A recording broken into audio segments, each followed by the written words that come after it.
In this video, I'm going to create the window frames here to fit into these window openings from the original part of the building we constructed. The first thing I did was to duplicate these window openings. I can then drag them away and they will be used as the template for the window frames. This page shows how I've calculated the spacings between the window frames. There are 10 panes required, and we need to allow a 1mm gap at the top and bottom, one at each side, one for the centre frame, and 1 mm between each frame top to bottom. Next step is to create the 10 panes. Now we know each pane is 3.5 by 6 mm.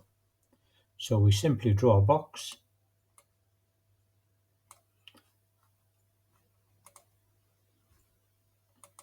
select, highlight, go to the width, and we can change the width to the 3.5. We change the height to 6 mm.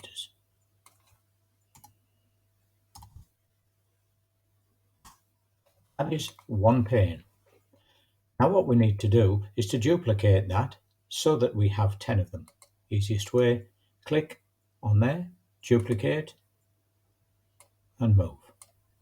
Then we can duplicate the 2, which makes 4.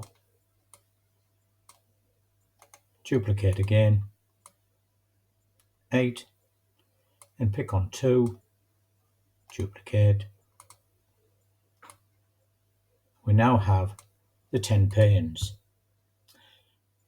Here we will use the Align and Distribute feature from within Inkscape. The first thing you need to do is to click on the object, then go to Object in the top ribbon, go down to the bottom and click Align and Distribute. This will bring up this little menu on the right. Click on Grid, and you can see that we can alter the rows and the columns. So we will say there are 5 rows, and it's picked out that there are 2 columns. We now change from pixels to millimeters, and this automatically starts at 1 mm and 1 mm for the X and Y. So we then arrange, and it will put them equidistant, top to bottom, side to side. If we were to cut this out, we would now end up with this frame around the panes, and it would then fall through the opening in the building, because this is the actual opening that is in the building. So the next step is to press on Select, draw a box, and draw a box around the outside. That box can be any size you want, but it's the amount of paper or card that you will have to stick into the building itself. But what we must do, select, is to take this, which is the window opening, and take that away, or it will cut out. On a cutting machine or by hand you may cut it out. Now we are left with the frame with the window panes all ready to fit to the building. Once we've done that, we need 2 of these. We simply click around as before, duplicate, and drag. We now have the 2 window frames complete with the panes ready to go into the building. This now leads us to the central window opening. And in this window opening, instead of 10 by 2, it's actually 12 by 4. So the way to do that is to look at this that we had for the smaller window, select, highlight 2 of them, duplicate, and pull them out. We now have the 12 for one side. If we now duplicate that,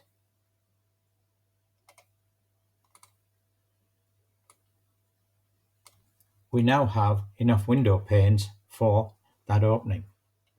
So we go to the Align and Distribute again, and instead of having the 5 by 2, I've changed it to 6 by 4 on the millimeters and arrange. But first of all, we have to surround them.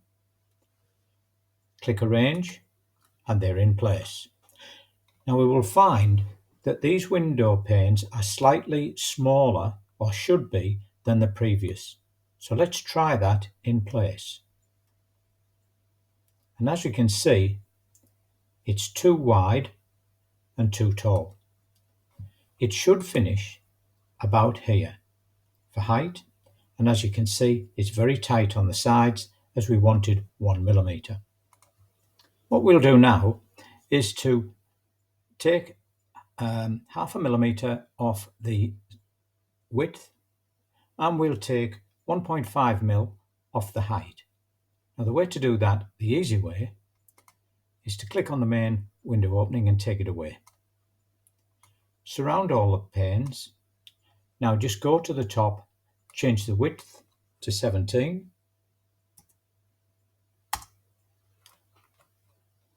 and the height to 40.5. That's taking about a millimeter off.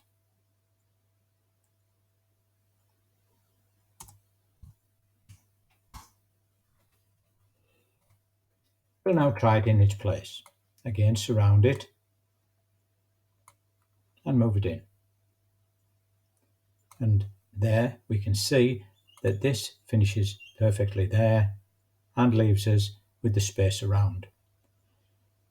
This means that we're ready to start making the arched part of the window frame, and we'll cover that in the next video. I hope this has been helpful. Thanks for watching.